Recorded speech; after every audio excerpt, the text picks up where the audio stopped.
discriminating against the queer community, but fails to exercise the power vested in this court by Article 32 to alleviate this discrimination in any way.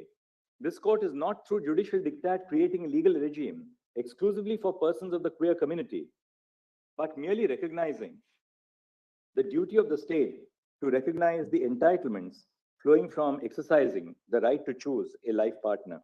Page 234. The judgment of my learned brother contradicts itself when he holds that the SMA is not discriminatory by relying on its object on the one hand, and that the state has indirectly discriminated against the queer community because it is the effect and not the object which is relevant on the other. My learned brother discusses in detail the deprivation, exclusion, and discrimination faced by the queer community. In effect, he firstly recognizes that they have a right not to be discriminated against, and secondly holds that the actions of the state have the effect of discriminating against them. However, he does not take the step which logically flows from such a ruling, which is to pass directions to obviate such discrimination and ensure the realization of the rights of the queer community. I cannot bring myself to agree with this approach. The realization of a right is effectuated when there is a remedy available to enforce it. The principle of ubi jus, ibi remedium, that is, an infringement of a right as a remedy, which has been applied in the context of civil law for centuries, cannot be ignored in the constitutional context. Absent the grant of remedies, the formulation of doctrines is no more than judicial platitudes. In view of the deeming fiction created by Section 12 of the Hindu Adoptions and Maintenance Act 1956 and Section 63 of the JJ Act, an adopted child is a legitimate child of the adopting couple. The manner of determination of legitimacy prescribed by Section 112 of the Indian Evidence Act shall not apply in view of the deeming fiction created by Section 12 of the Hindu Adoptions and Maintenance Act and Section 63 of the JJ Act. Thus, all the benefits which are available under the law to a legitimate child who has been validly adopted of a married couple will equally be available to the legitimate child of an unmarried couple. For example, Section 20 of the Hindu Adoptions Act, which provides that a Hindu is to maintain their children, does not make any distinction between a legitimate child of a married and unmarried couple.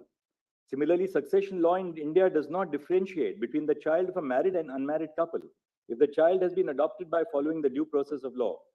Further, the breakdown of the relationship of an unmarried couple will not lead to a change in applicable law because the child will continue to be a legitimate child even after the breakdown of the relationship.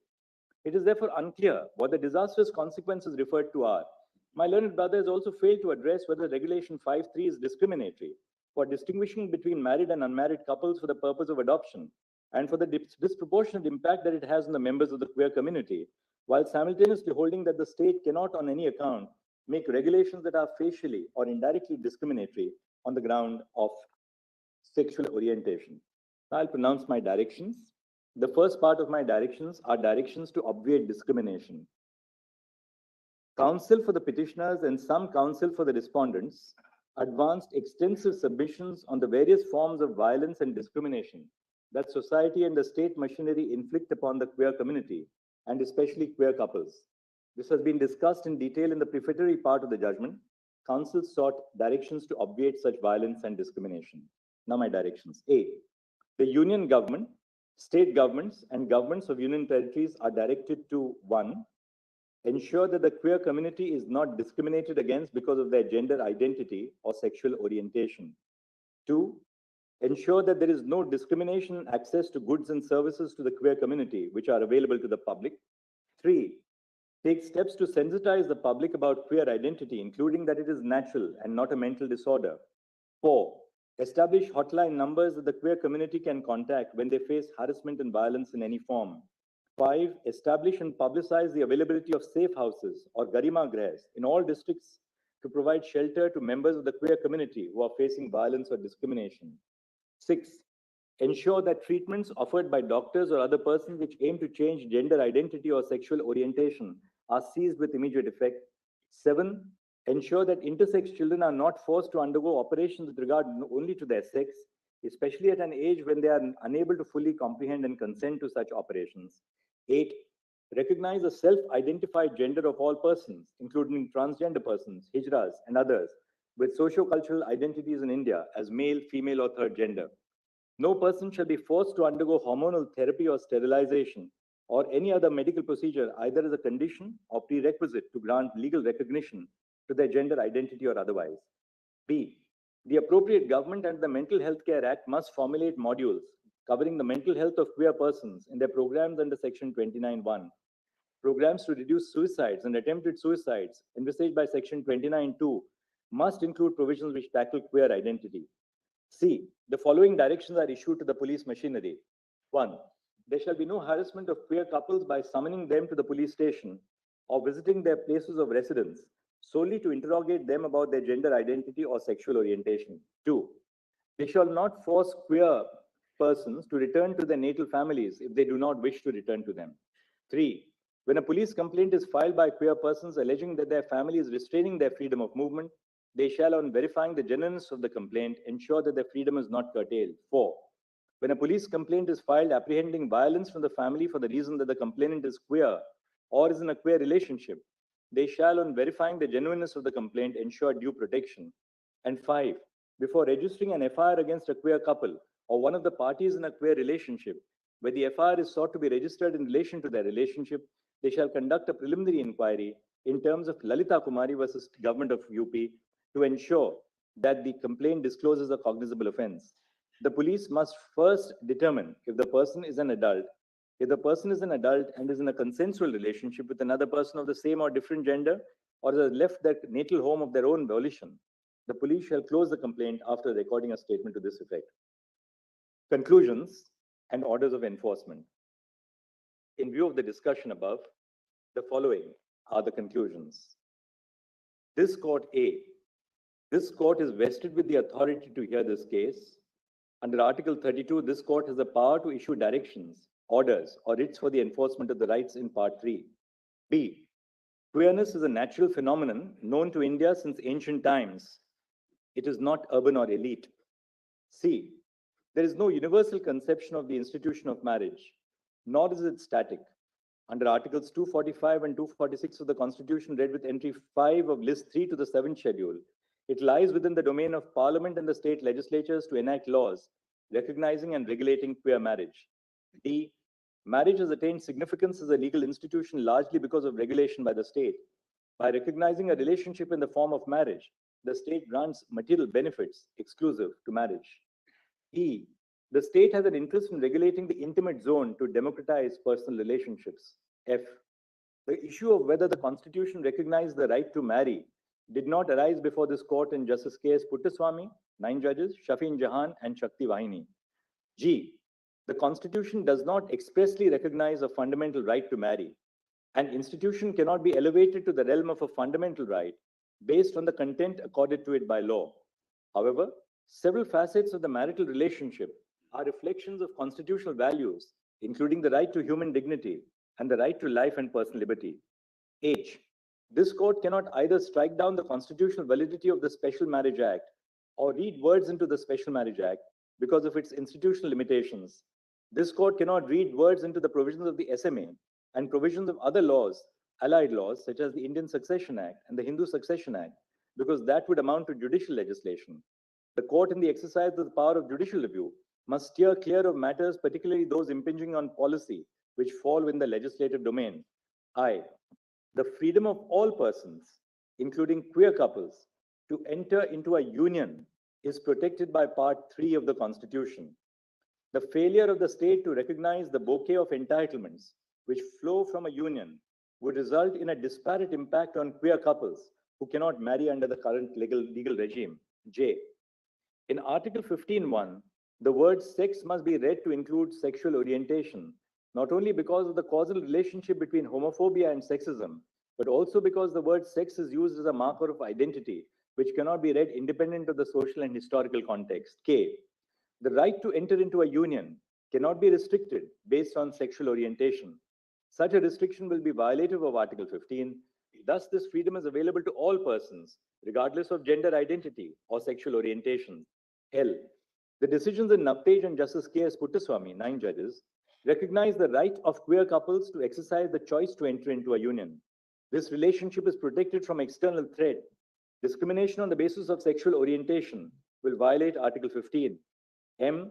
Transgender persons in heterosexual relationships have the right to marry under existing law, including personal laws which regulate marriage. N. Intersex persons who identify as either male or female have the right to marry under existing law, including personal laws which regulate marriage. O, the state must enable the LGBTQ community to exercise its rights under the Constitution. Queer persons have the right to freedom from coercion from their natal families, agencies of the states, including the police and other persons. P, unmarried couples, including queer couples, can jointly adopt a child. Regulation 5.3 of the adoption regulations is ultra vires the Juvenile Justice Act, Articles 14 and 15. Regulation 5.3 is read down to exclude the word marital. The reference to a couple in Regulation 5 includes both married and unmarried couples as well as queer couples. The principle in Regulation 5.2a that the consent of spouses in a marriage must be obtained if they wish to adopt a child together is equally applicable to unmarried couples who seek to jointly adopt a child. However, while framing regulations, the state may impose conditions which will subserve the best interest and welfare of the child in terms of the exposition in this judgment. Q, in view of the interpretation of Regulation 5.3 of the adoption regulations, the issue of whether the Kara circular disproportionately impacts the queer community no longer arises. R, the union government, state governments, and governments of union territories shall not discriminate against the freedom of queer persons to enter into union with benefits under law. And S, we record the assurance of the Solicitor General that the union government will constitute a committee chaired by the Cabinet Secretary for the purpose of defining and elucidating the scope of the entitlements of queer couples who are in unions.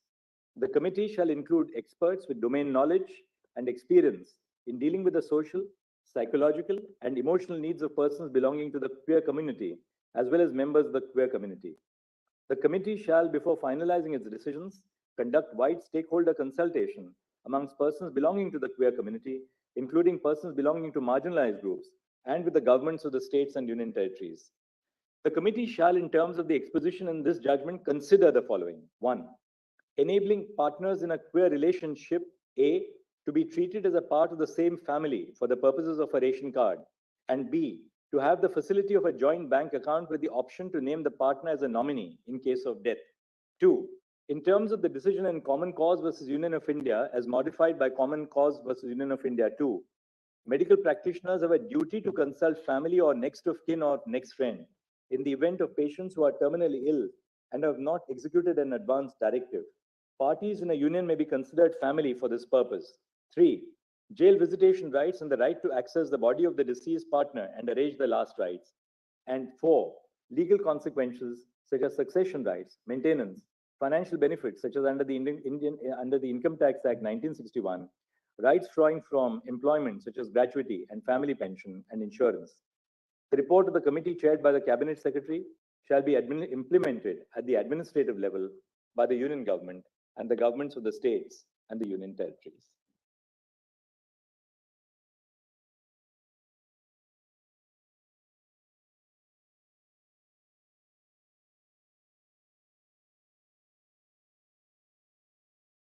This is great.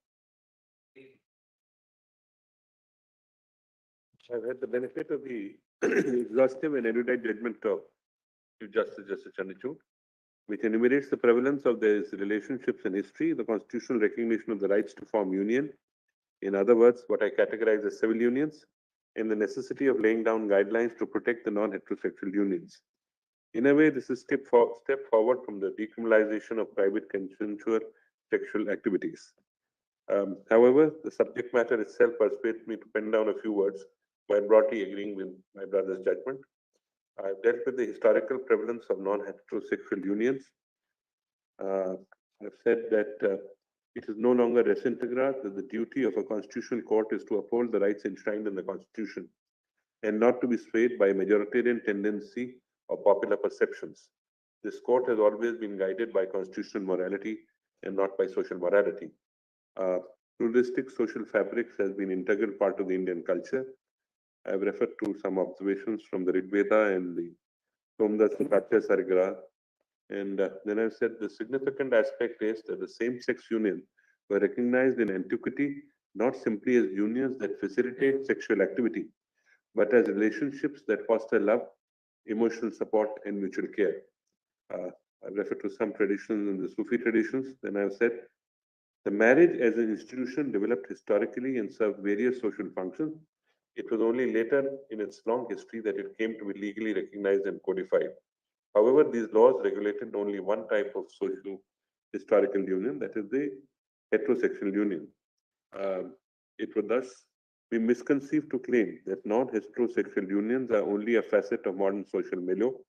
The objective of penning down this section is to provide perspective on the existence of non-heterosexual unions despite continued effort towards their erasure by heteronormity of majority.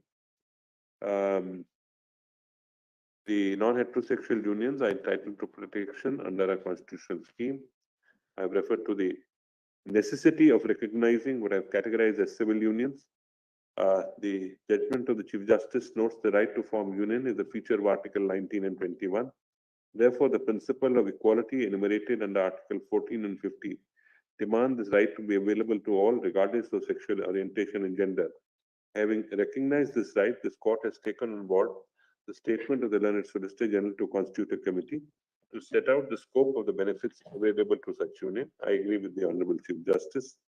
I have referred to the Special Marriage Act and discussed the statement, object, and reason therefore. From the above, the SMA postulates a special form of marriage available to any person in India, irrespective of faith. Therefore, SMA provides a secular framework for solemnization and registration of marriage. It is here that I respectfully disagree with my brother Justice Bhatt that the sole intention of SMA was to enable marriage of heterosexual couples exclusively. To my mind, the stated objective of SMA was not to regulate marriages on the basis of sexual orientation. This cannot be so, as it would amount to conflating the differentia with the objective of the statutes.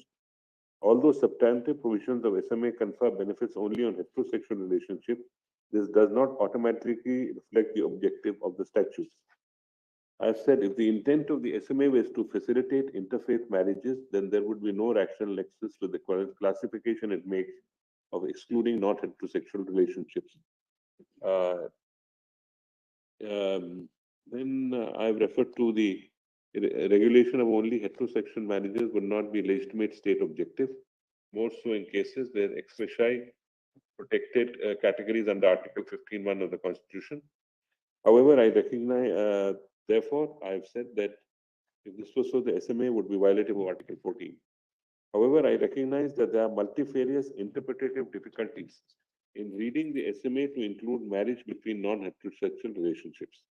These have been enumerated in a significant detail in the opinions of both the Honorable Chief Justice and Justice Bhatt. I also agree that the entitlements evolving from marriage are spread across the proverbial spider web of legislations and regulations. As rightly pointed out by the learned Solicitor General, tinkering with the scope of marriage under SMA Act can have a cascading effect across these disparate laws. Um, um, in fact, the presence of this webs of statutes show that discrimination under SMA is but one example of a larger, more deeper form of social discrimination against non-heterosexual people that is pervasive and structural in nature. Ordinarily, such an intensive form of discrimination should require keener and more intensive judicial scrutiny, but then that's the statute. Then I say non-heterosexual unions and heterosexual unions marriages ought to be considered as two sides of the same coin, both in terms of recognition and consequential benefits. The only deficiency at present is the absence of a suitable regulatory framework for such unions. I refer to Navtej's view. I believe this movement presents an opportunity of reckoning with this historical injustice and casts a collective duty upon all constitutional institutions to take affirmative steps to remedy the discrimination. The next step in due course would be to create an edifice of governance that would give meaningful realization to the rights to enter into the union, whether termed as marriage or as unions. Then I've referred to the interpreting statutes using constitutional principles. As noted above, the benefits pertaining to marriage are spread across several incidental legislation and regulations. These statutes presently do not explicitly extend to civil unions. However, now that we have recognized the right to enter into civil union, such statutes must be read in a manner to give effect to this right, together with the principles of equality and non-discrimination under Article 14 and 15. In other words, statutory interpretations must be in consonance with constitutional principles that are enumerated by this court. Needless to say, this should not detract from the committee's task of ironing out the nitty-gritties of the entitlement of civil union. Uh, this exercise is necessary to foster a greater coherence within the legal system as a whole, both intercede the statutes and between statutes and the constitution. I refer to some views from how the German courts and the South African courts have dealt with these issues. Uh, then I've referred to the interpretation on issue of public policy. I've said this technique of reading constitutional values should be used harmoniously with other canons of statutory interpretation. I've gone on to the need for anti-discrimination law. I wholeheartedly in agreement with the opinion of Honorable Chief Justice that there is need for separate anti-discrimination law, which inter alia prohibits discrimination on the basis of sexual presentation. Presently, there are several laws that have anti-discrimination aspects. However, they are fragmented and may fail to capture the multitudinous forms of discrimination. Another compelling reason for a law that places a horizontal duty of anti-discrimination is provided by the spirit of Article 15, which prohibits discrimination both by the state and private actors.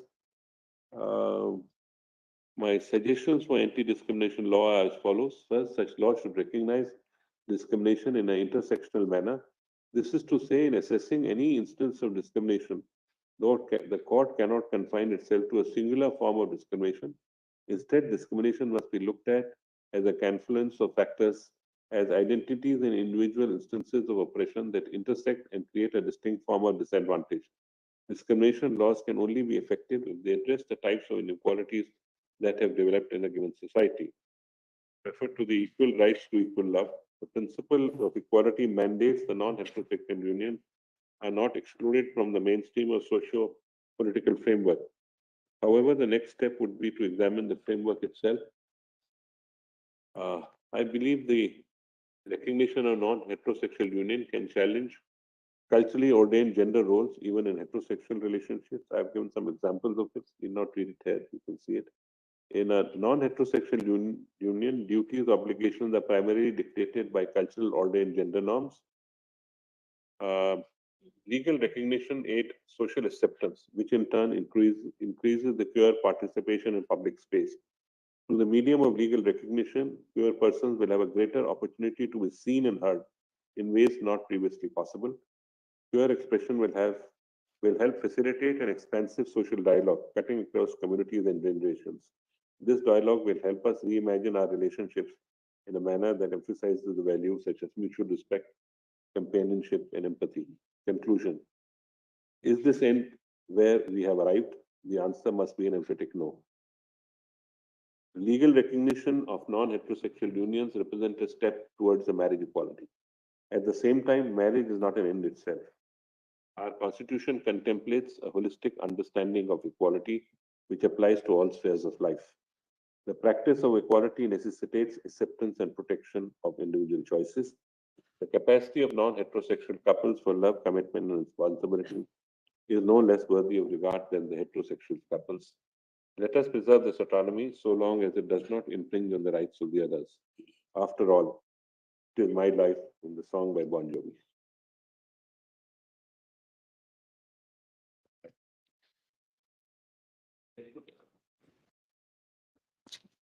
Having had the benefit of reading the draft and the revised opinions circulated by the learned Chief Justice, we find it necessary to pen our reasoning and conclusions in this separate judgment. The learned Chief Justice has recorded in detail the submissions by counsel and claims made. They therefore do not require iteration. Similarly, the sections addressing the Union government's preliminary objections, that is the discussion on the court's authority to hear the case and that queerness is a natural phenomenon that is neither urban nor elite, are parts we have no hesitation in agreeing with. However, we do not agree with the conclusions arrived by the learned Chief Justice and the directions issued. We do not agree with certain premises and conclusions that he has recorded. They are, one, that there exists no fundamental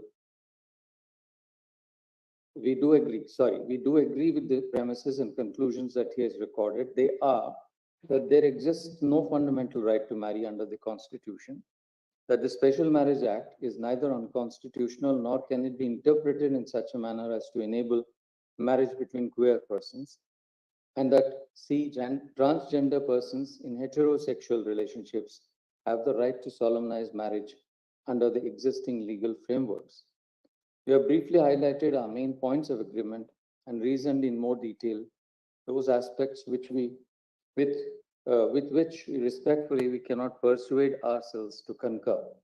We had the benefit of perusing the concurring opinion of Justice Narasimha.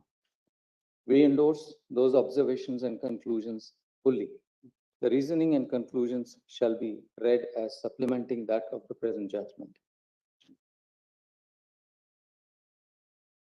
For long periods in societies, many societies, the choice of the matrimonial was not free.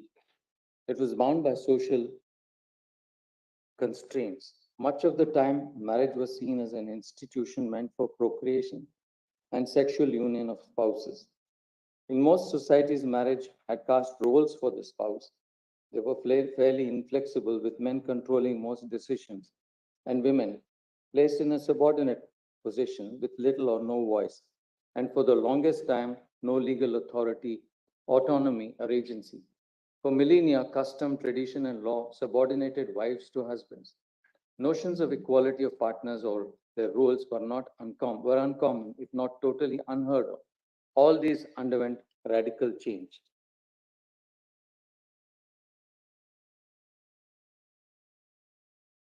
Legislative activity is aimed at bringing about gender parity through prohibiting prevailing practices that further inequality and sometimes even criminalize certain customs, resulting in legislations such as Equal Remuneration Act, the Dowry Prohibition Act, introduction of provisions in the criminal law which gave teeth to such provisions, such as Section 498, Section 113 A and B of the Evidence Act, etc.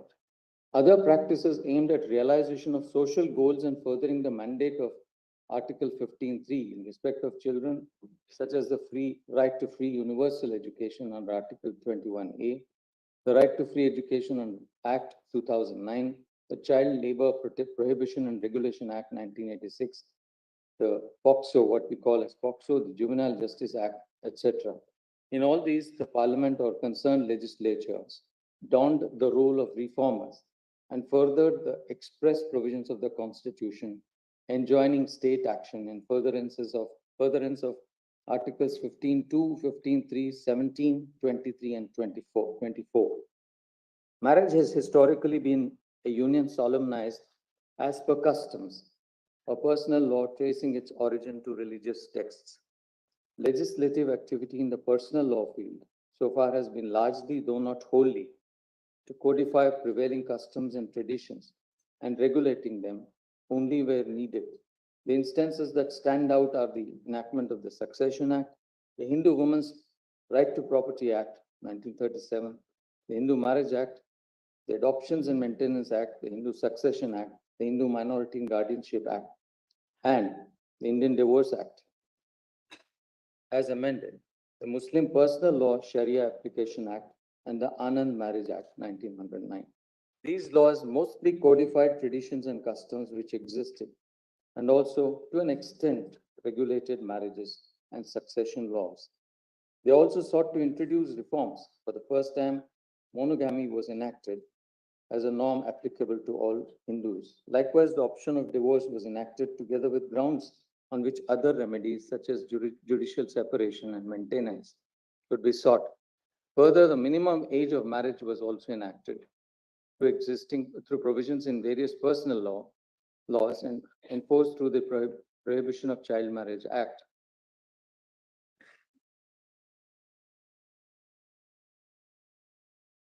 Thus seen that two kinds of legislations have regulated marriage. The first, like SMA, HMA, the Hindu Disabilities Removal Act, and the Hindu Widows Remarriage Act, removed barriers and enabled exercise of meaningful choice, especially to women. The second kind of laws are those which enacted restrictive guidelines, essentially to further an orderly society or to protect women. define minimum age for marriage, child marriage restraint, marriage of individuals within prohibited degrees of relationships, etc. Whereas some restrictions, in a sense, codified and recognized existing customs, such as being enacted by enacting prohibited degrees of relationships, the rule against insanity, rules enabling declaration of nullity or divorce on ground others were meant to further interests of women and children. Such reforming and codification, however, did not cover the entire field. For instance, in the field of succession and inheritance, the Hindu Succession Act enacts only certain broad features, leaving untouched the rights of various communities and sections of Hindus to work out their rights in succession to joint family and co-parcenary property. And this unwritten codified law is enforced not only in regard to inheritance, but also in the field of taxation. Likewise, the law accommodates and accords primacy to customs. Similarly, also recognizes customary divorce amongst Hindus. Neither the Hindu Marriage Act nor the Hindu Succession Act apply to members of tribal communities. In the latest three-judge bench decision in Revana Siddhappa versus Mallikarjuna, this court clarified that with the enactment of Section 16 of HMA, the legitimacy conferred upon children born of void or voidable marriages would be that they're entitled only to a share in their parents' property, but cannot claim it of their own right, as a consequence of which they cannot seek partition during the lifetime of their parents. The court also held that they cannot claim any rights other than what was expressly provided for.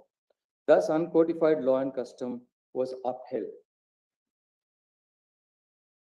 The role of the legislature has been to act as a codifier and in many instances not enact or codify existing customs or practices, and wherever necessary intervene in furtherance of Articles 14 and 15(3) to enact laws. Parliament has intervened and facilitated creation of social status, this is marriage through SMA, and enabled the creation of the institution of adoption, which was available amongst only certain communities. These and other legislative interventions are the result of the state interest in reforms or furthering the interests of given communities or persons. For these reasons, we do not particularly subscribe to the characterization of democratizing intimate zones as discussed in the learned Chief Justice's opinion. These outcomes were driven by enacted law. Furthermore, there was state interest which impelled regulation of such relationships, as for instance, ensuring that minimum marriage age for girls. Likewise, there is state interest in regulating what kind of relationships, that is prohibited degrees of relationship, should be enacted as disqualifications to marriage.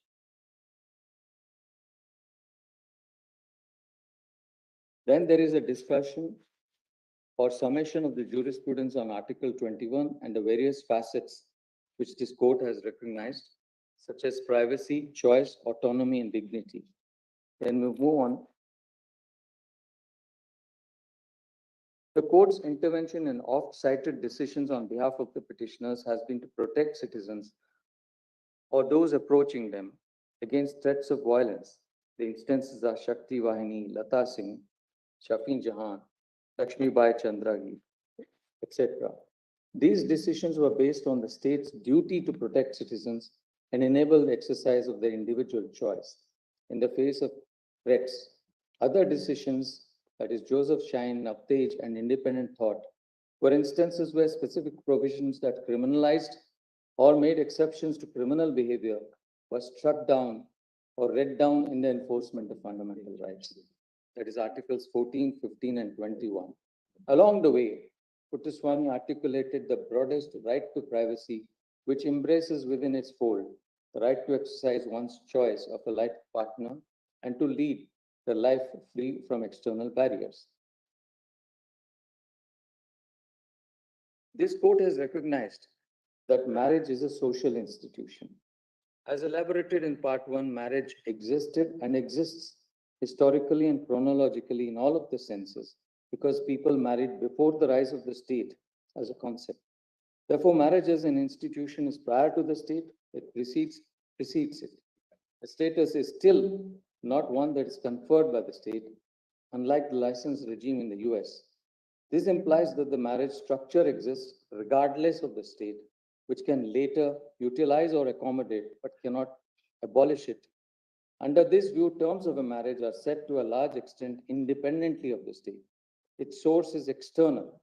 That source defines the boundaries of marriage. This implies that state power to regulate marriage does not sit easy with the idea of marriage as a fundamental right. In attempting to analyze the claim to fundamental right, there are two primarily competing claims about the nature of marriage. One being that the state should exercise more control over marriage to support traditional purposes and perceptions.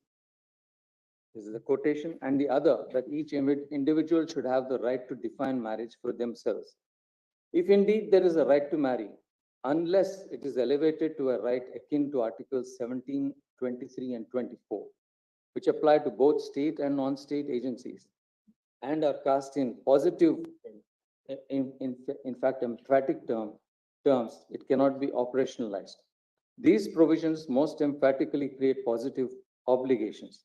Likewise, Articles 15.3, 15.4, 15.6, as well as 16.4, 16.6 highlight state interest in creating conditions to further the goal of non-discrimination. Yet the previous decisions of this court have carefully held such provisions to enable the state and in the sense oblige it to take measures, but ruled out court-mandated policies and laws. In our considered opinion, this is not, however, one such case where the court can make a departure from such a rule and require the state to create social or legal status. What is being asked for by the petitioners is state intervention in enabling marriage between queer or non-heterosexual couples. Civil marriage or recognition of any such relationship with such status cannot exist in the absence of a statute. The demand hence is that of a right of access to a publicly created and administered institution. There is a paradox here or a contradiction which runs to the root of the issue and weighs on this court's mind heavily, in that the creation of the institution here depends on state action, which is sought to be compelled through the agency of this court. All decisions relied upon Puttaswamy, Navtej, Shakti Vahini, and Deepika contain broad observations with respect to individuals' choice of their partners, and also a reference to non-conventional relationships. Some observations are undoubtedly to be found in these judgments that cannot be referenced to hold that a right to marry automatically flows from the manner of the provisions of Part 3 which the petitioners assert. There cannot, for the above reasons, be a per se assertions that there exists an unqualified right to marry, which requires treatment as a fundamental freedom. We agree on this conclusion arrived at by the learned Chief Justice and his analysis of all these cases, that the Constitution does not expressly recognize a right to marry.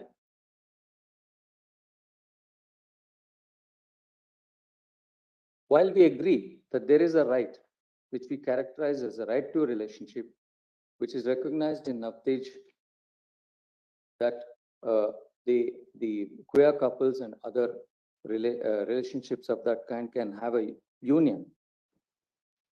We characterize it as a right to relationship to avoid confusion. We squarely recognize that it falls within Article 21, as already recognized in these cases. The right to relationship here includes the right to choose a partner, to cohabit and enjoy physical intimacy with them, to live the way they wish to, and the other rights that flow from the right to privacy, autonomy, and dignity. They are, like all citizens, entitled to live freely and express this choice undisturbed in society. Whenever the right to enjoyment of such relationship is under threat of violence or coercion, the state is bound to extend necessary protection. That is the natural consequence of this court's judgments in Navtej, Puttaswamy, etc. If it with which the state is unconcerned, except to the limited state interest in regulating some aspects of it, does it follow that any section of the society, leaving aside the issue of rights of non-heterosexual couples, which wishes for the creation of a like social institution, or even an entry into a zone which is not popular or otherwise does not fall within the institution of marriage, can seek relief of its creation by court intervention.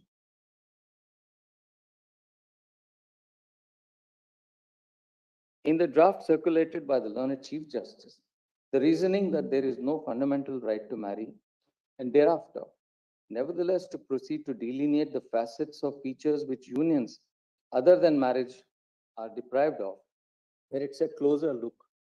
The summation of various rights which such couple is said to be deprived of is used to delineate the contours of the right to enter into a union and justify a positive obligation. There cannot be any doubt that individuals have the choice of their life partners and the right to live the lives they wish to undisturbed. This is the essence of what this jurisprudence of this court has been. That is, explanation of the right to life and other rights enumerated or discovered by the interpretive process, privacy, choice, dignity, etc. Repeatedly, the decisions of the court have emphasized on the non-discriminatory and positive content of certain fundamental rights. In fact, the court has underlined the obligations of the state to create conditions conducive to the exercise of the right to equality and to realize fraternity. Refer to the decisions in Thomas and Indira Sani, which expanded the understanding of substantive equality, though without making enabling provisions enforceable by the court. This court also in some decisions accepted the argument that given the nature of fundamental rights and their evolving content in many circumstances, it might be necessary for the state to intervene and protect the fundamental right concerned, thus creating an atmosphere conducive for the enjoyment of such right. Lata Singh dealt with honor killings of couples. In Arumugam Sirvai, the issue was virulent caste slurs and violence, which were crimes. The court required administrative and police officials to take strong measures to prevent them. Which dealt with, Shakti Vahini dealt with threats by Khap Panchayats, and the court held that the state is duty bound to protect fundamental rights, and an inherent aspect of Article 21 of the Constitution would be the freedom of choice. The court issued directions. The judgment of the learned Chief Justice propounded a theory of a unified thread of rights, entitlements flowing from it, and how lack of recognition results in deprivation of the specified rights under Articles 19 and 25, in addition to Article 21. To the extent that assertion of sexual or gender identity in exercise of free speech association to express manifestations in whatever form are concerned, one cannot join issue. Equally, if by some state process, measures or conduct has been barred from expressing one's choice publicly, the reasonableness of that prohibition or order can be tested on grounds enumerated in Articles 19(2) and other grounds. However, when the law is silent and leaves the parties to express choice, Article 19(1)(a) does not oblige the state to enact a law or frame a regulation that enables facilitation of that expression. All judgments of this court were based on effects of laws or policies based on statutory provisions. Equally, in the absence of a legal framework enabling citizens to form a particular kind of association, as for instance, recognition of a limited liability partnership, which was not recognized and given legal status till recently, the court could not have validly created the regime by enabling recognition or regulating such associations. Similarly, the absence of any enacted law which enables facilitation of transport, it is hard to visualize that a citizen can approach the court and seek the construction of a road to enforce the right to travel, or seek the court's intervention to create a network of roads. Likewise, the absence of basic housing. Again, the court, if approached for enforcement of 19(1)(e), would not call upon the state to create one by either framing a general legislative policy or through law. Furthermore, this court has also recognized that there can be even reasonable restrictions in the acquisition and enjoyment of certain types of properties in many states. Given the nature of rights under Articles 19 and 21, the enjoyment of which are limited to the extent reasonable laws within the bounds of specified provisions. The enact in the legitimate jurisdiction of this court, it would be difficult to translate positive obligations as articulated by the learned Chief Justice's opinion. There is no difficulty about the right of two consenting persons to decide to live together, to, to cohabit, and create their unique idea of home, unconstrained by what others say. This is the sequitur to Puttaswamy and Navtej. Conduct hitherto criminalized is now permissible. The liberative effect of section 3377 being read down is that two individuals, regardless of their sexual orientation, are enabled to live together with dignity and also protected from any kind of violence for living and existing together. Therefore, the right to be left alone, the right to exercise choice, right to dignity and live one's life with the person of one's choice is an intrinsic and essential feature of Article 21.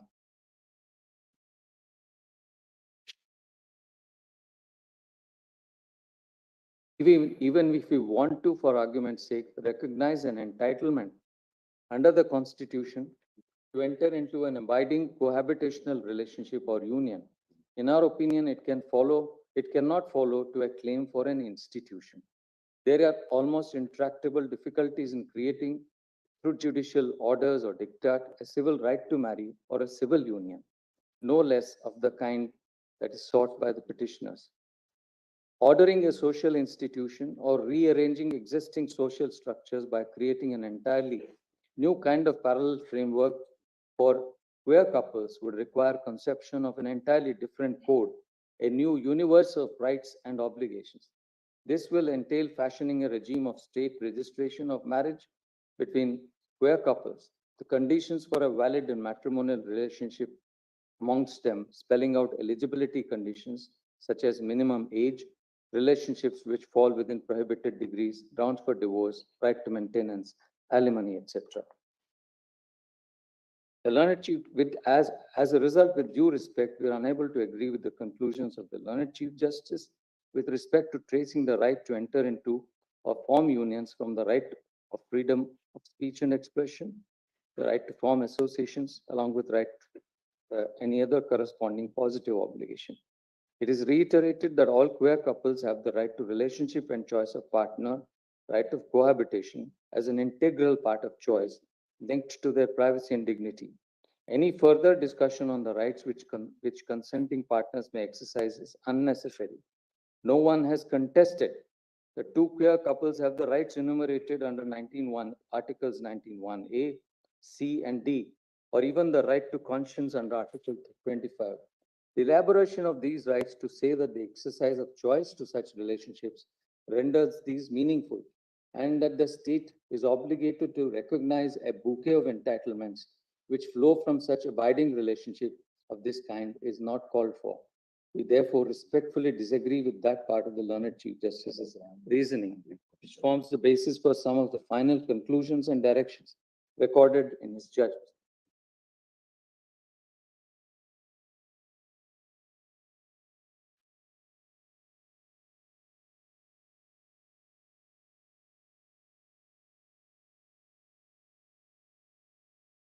Agree with the conclusions of the learned Chief Justice with respect to the inapplicability of the SMA, and we also add certain observations. A gender-neutral interpretation of SMA and its provisions, much like many seemingly progressive aspirations, may not really be equitable at times and can result in women being exposed to unintended vulnerability, especially when genuine attempts are made to achieve a balance in a social order that traditionally was tipped in favor of cis heterosexual men. The purpose of the terms like wife, husband, man, and women in marriage is to protect a socially marginalized demographic of individuals.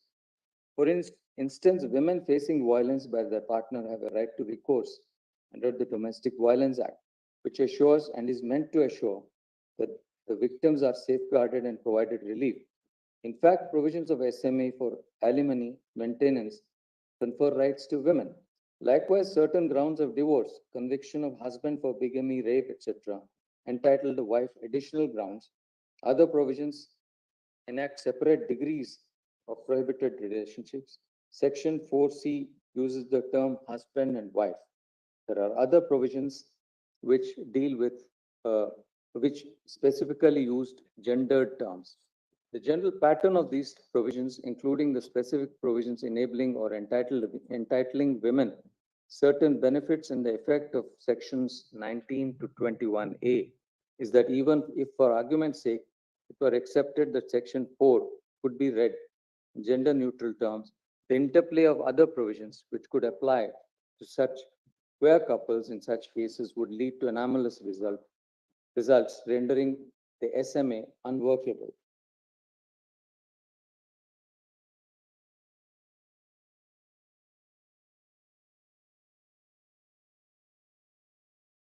It is important. Now there's a section that deals with the discriminatory impact on queer couples.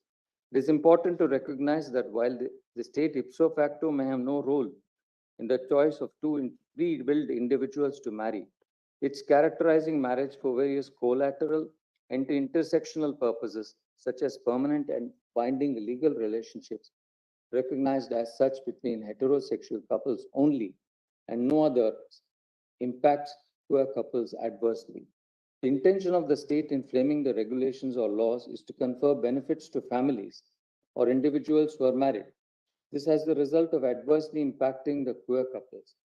By recognizing heterosexual couples union and cohabitation as marriages in various laws and regulations, as in employment or nominations in pension, provident fund, gratuity, life and personal accident insurance policies, for credit, particularly joint loans to both spouses, based on their total earning capacity, for purposes of receiving compensation in the event of fatal accidents, to name a few, and not providing for non-heterosexual couples results in their exclusion.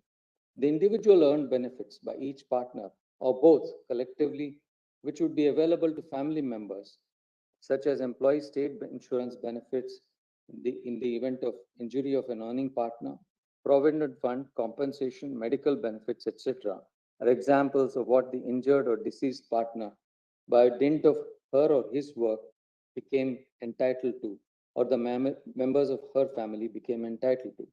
The denial of these and inability of the earning partner in a queer relationship, therefore, has an adverse discriminatory impact.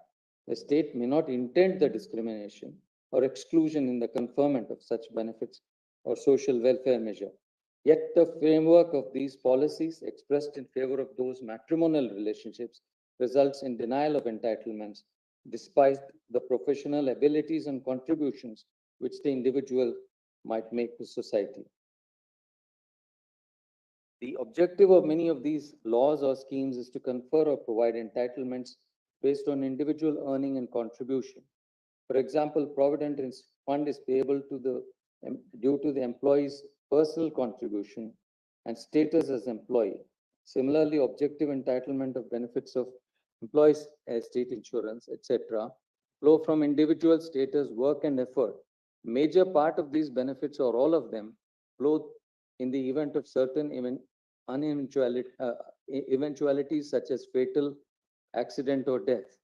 The design of these statutes and schemes is to enable both the concerned subscriber or the employee to receive them, or in an unforeseen event such as death, for his dependents to receive them. The restrictive way in which dependent or nominee excludes their enjoyment to the intended beneficiary.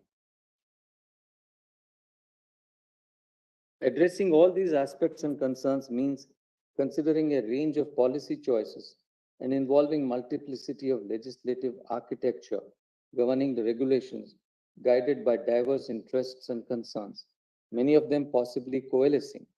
On 3rd of May 2023, during the course of the hearing, the learned Solicitor General, upon instructions, had expressed the Union's position that a high-powered committee headed by the Union Cabinet Secretary would be formed to undertake a comprehensive examination to consider such impacts and make suitable recommendations in that regard.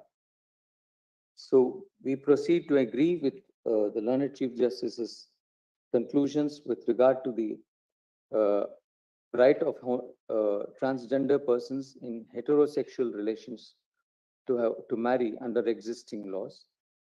On the issue of adoption, uh, we, we express our disagreement and voice our concerns in the following manner.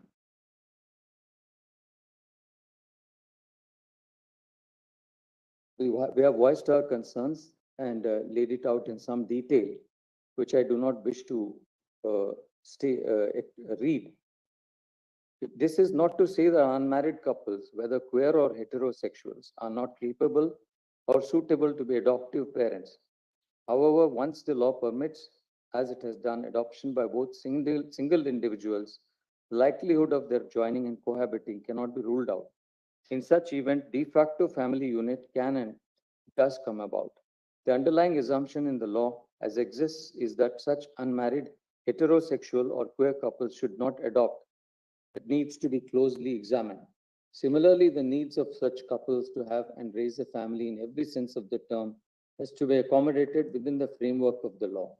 The existing state of affairs which permits single individuals to adopt and later live as a couple in exercise of their choice, in effect deprives the children of such relationships various legal and social benefits which are otherwise available, given the objective of to a married couple. In other words, given the objective of Section 57, the state as parents patria needs to explore every possibility and not rule out any policy or legislative choice to ensure the maximum welfare and benefits reach the largest number of children in need of safe and secure homes with a promise for their fullest development.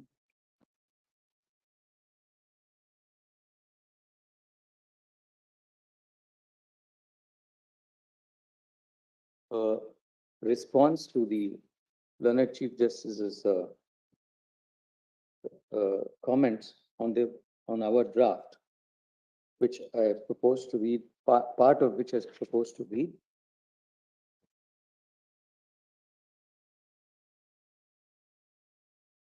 This court's observations with respect to the learned Chief Justice's reasoning centered around the enunciation of the bouquet of rights emanating from various provisions and locating an obligation has to be seen in the backdrop of the unanimous view of this court that the fundamental right to marry is not found within the Constitution.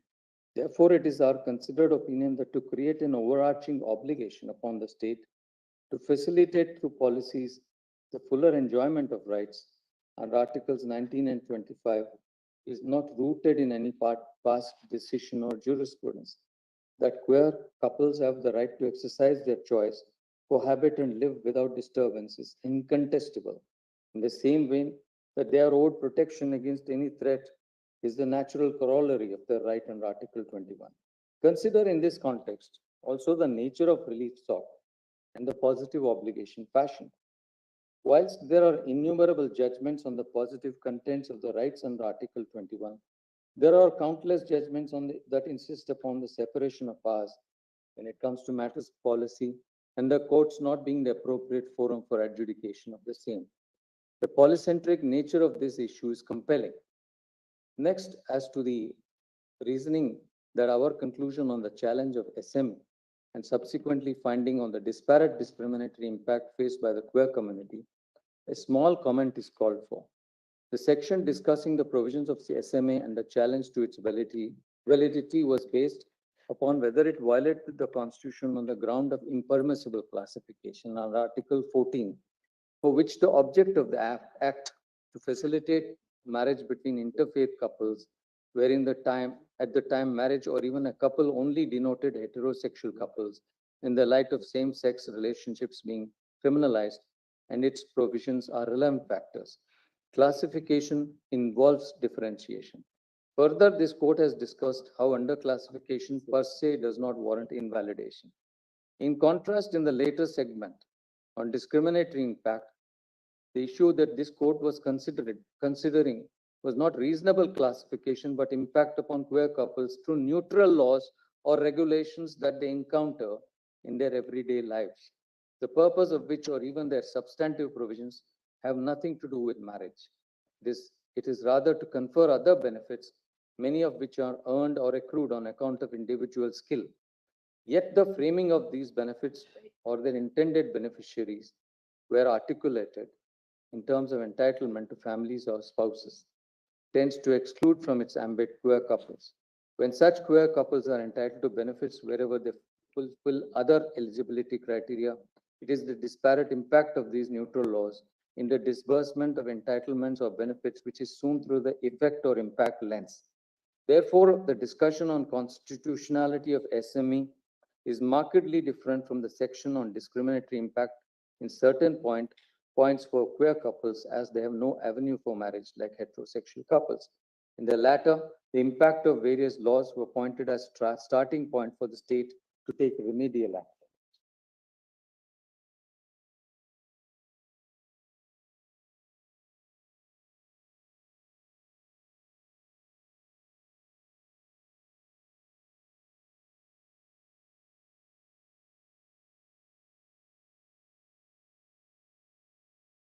Be sorely mistaken if we presume what the queer community in all its diversity seeks and lays it out as a formaic framework. Many may welcome civil unions as a pragmatic first step, while some may find it yet to be another inequitable solution to the feeling of exclusion that persists in society against this community, and one which simply repackages the stigmatization felt. Many may desire marriage as understood in the traditional sense to escape their societal realities, a form of financial and social emancipation from opposing natal families, or diametrically opposite to assimilate and gain more social acceptance. Yet others may, as a result of their experience, reject altogether the institution of marriage and all the social obligations and associations that come with it, but still want protection of their rights. Certainly, what the former group may want does not hamper or hinder the latter in any manner, for it is a choice that they seek. That the state should facilitate this choice for those who wish to exercise it is an outcome that the community may agree upon. Yet the modalities of how it should play out, what it will entail, are facets that the state, here the legislature and the executive, needs to exercise its powers in furtherance of. Now, whether this will happen through a proactive action of the state or as a result of sustained public mobilization is a reality that will play out in India's democratic stage and something only time can tell. The state may choose from a number of policy outcomes. They may make all marriage and family related laws gender neutral or may create a separate SMA-like statute in gender neutral terms to give the queer community an avenue for marriage. They may pass an act creating civil unions or a domestic partnership, among the many other alternatives. Another consequence may be that rather than the union, the state legislature takes actions or enacts law. What is, however, certain is that in question of such polycentric nature, whether social or political, the court must exercise restraint and defer to the wisdom of the other branches of the state, which can undertake wide-scale public consultation, consensus building, and reflect the will of the people and be in their best interest. If as a result of this, a law is enacted that undermines or violates the constitutionally protected rights of an individual, no matter how minuscule, their right to seek redressal from this court is guaranteed.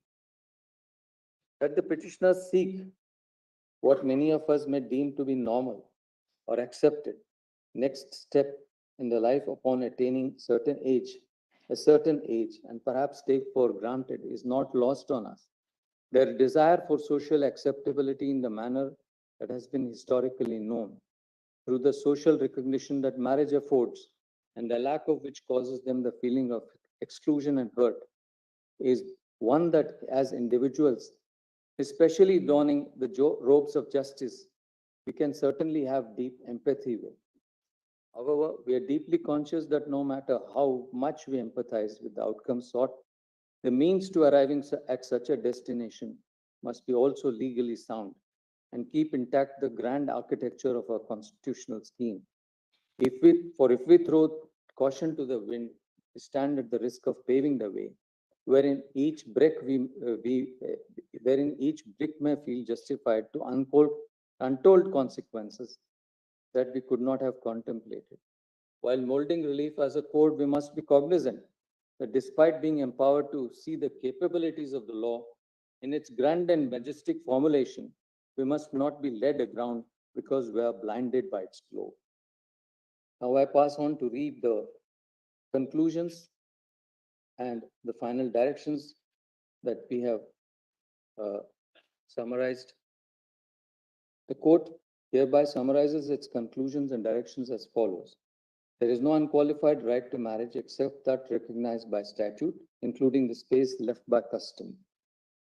Two, an entitlement to legal recognition of the right to union, akin to marriage or civil union, or conferring legal status upon the parties to the relationship can be only through enacted law. A sequitur of this is that the court cannot enjoin or direct the creation of such regulatory framework, resulting in legal status. The finding in 1 and 2 should not be read as to preclude queer persons from celebrating their commitment to each other or relationship in whichever way they wish within the social realm. 4. Previous judgments of this court have established that queer couples have a right to union or relationship, be it mental, emotional, or sexual, flowing from the right to privacy, right to choice, and autonomy. This does not, however, extend the right to claim a legal entitlement to any legal status for the said union or relationship. The challenge to SMA on the ground of underclassification is not made out.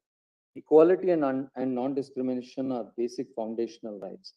The indirect discriminatory impacts on relations in relation to earned or compensatory benefits or social welfare entitlements to which marital status is a relevant eligibility criteria for queer couples who exercise choice to form relationships have to be suitably addressed and removed by the state.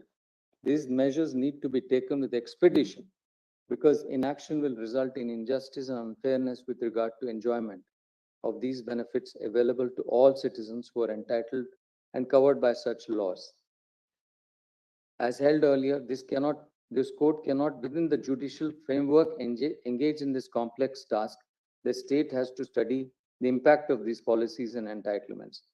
Consistent with the statement before this court during the course of the proceeding, the union shall set up a high-powered committee chaired by the cabinet secretary to undertake a comprehensive examination of all relevant factors, especially including those outlined above.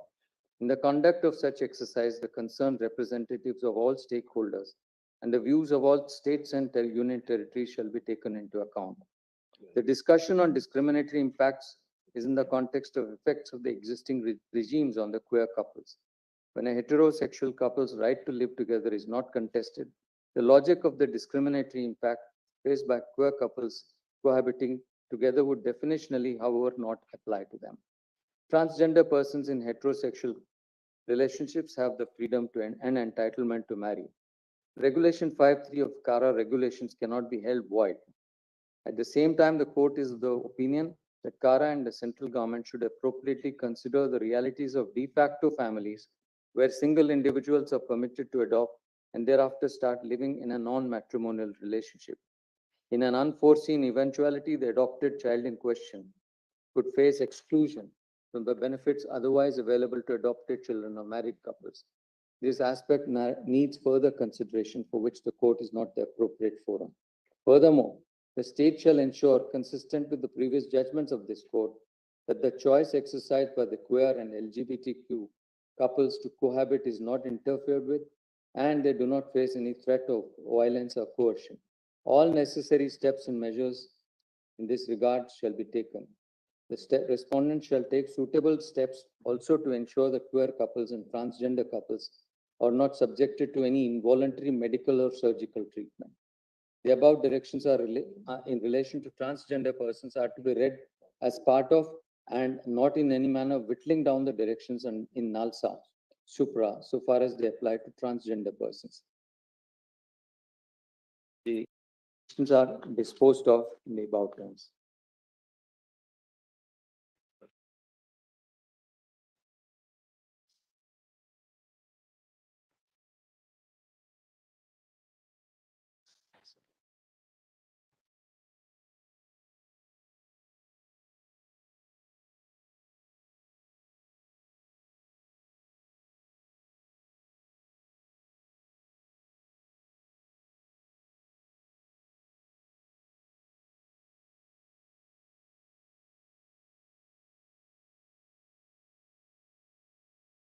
view of Brother Ravi Bhatt as stated in the judgment.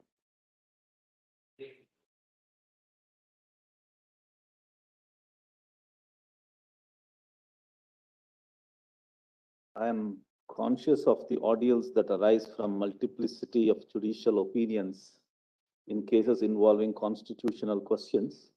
Here I consider it worthwhile to pen the present opinion given the significant nature of the questions involved. Polyvocality in the exercise of adjudicatory function may not necessarily be viewed with discomfort if complemented with judicial discipline. It is truly reflective of diversity of judicial thought. At the very outset, I have given my conclusions while agreeing with the opinion of Justice Bhatt. I will read the conclusions.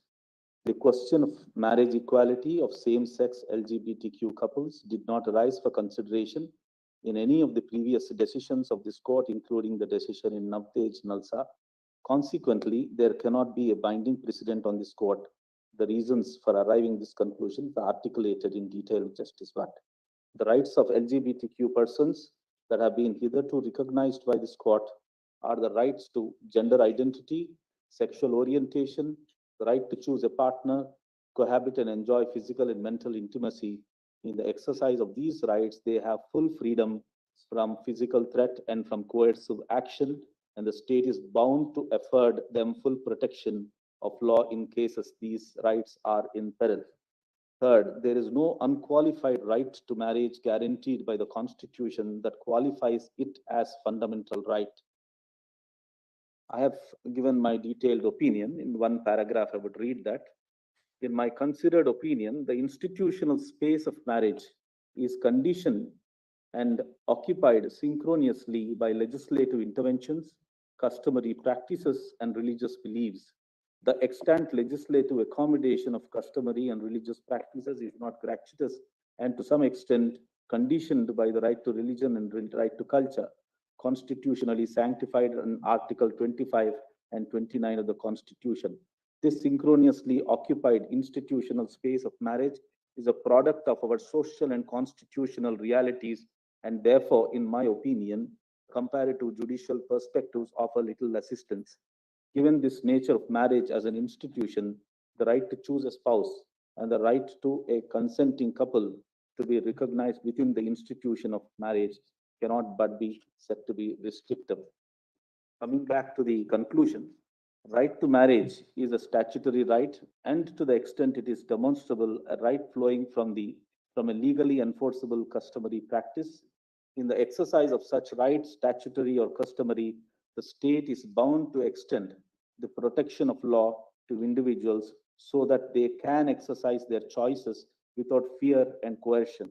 This, in my opinion, is the real import in the decision in Safin Jahan and Shakti Vahani. The constitutional challenge to Special Marriage Act 1954 and Foreign Marriage Act must fail for the reason indicated in the opinion of Justice Bhatt. Similarly, Justice Bhatt also rightly finds the semantic impossibilities of gender-neutral constructions of the Special Marriage Act and Foreign Marriage Act. On both E and F of his opinion, Justice Bhatt has exhaustively as to the reasons that they need not now be supplemented. I find no right to civil union or an abiding cohabitational relationship conferring a legally enforceable status cannot be situated within Part 3 of the Constitution. On this count, I too agree with Justice Bhatt, but I have supplemented it, in my opinion, having considered that there exists no unqualified right to marry.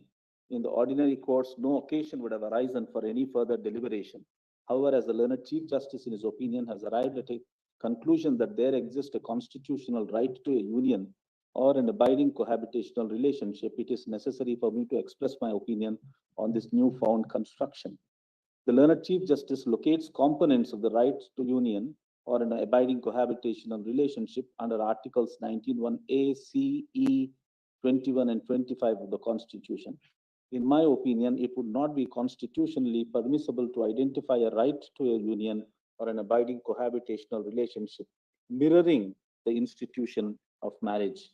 The learned Chief Justice identifies tangibles and intangible benefits that is bouquet of entitlements that arise from state recognition and regulation of marriages. The Chief Justice further opines that the right to marriage is not fundamental.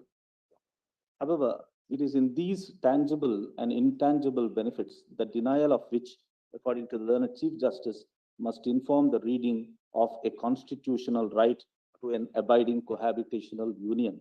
In other words, the benefits of marriage, however fundamental to a fulfilling life, do not make marriage itself a fundamental right, but they render the right to an abiding cohabitational union fundamental. I find it difficult to reconcile these two principles. I finally conclude, I will read the other last two. I also agree with the reasoning and the conclusions of Justice Butt with respect to constitutionality of regulations 5.3 of CARA regulations. I have concluded with what I strongly feel. I am not oblivious to the concerns of LGBTQ partners with respect to denial of access to certain benefits and privileges that are otherwise available only to married couple. The general statutory scheme for the following benefits gratuitous or earned, property or compensation, leave or compassionate appointment, proceed on a certain definitional understanding of partner, dependent, caregiver, and family. In that definitional understanding, it is no doubt true that certain classes of individuals, same-sex partners, live-in relationship, and non-intimate caregivers, including siblings, are left out. The impact of some of these definitions is iniquitous and sometimes discriminatory. The policy considerations and legislative frameworks underlining these definitional contexts are too diverse and to be captured and evaluated within a singular judicial proceedings. I am of the firm belief that a review of the impact of the legislative framework on the flow of such benefits requires a deliberative and consultative exercise, which exercise the legislature and executive are constitutionally suited and tasked to undertake.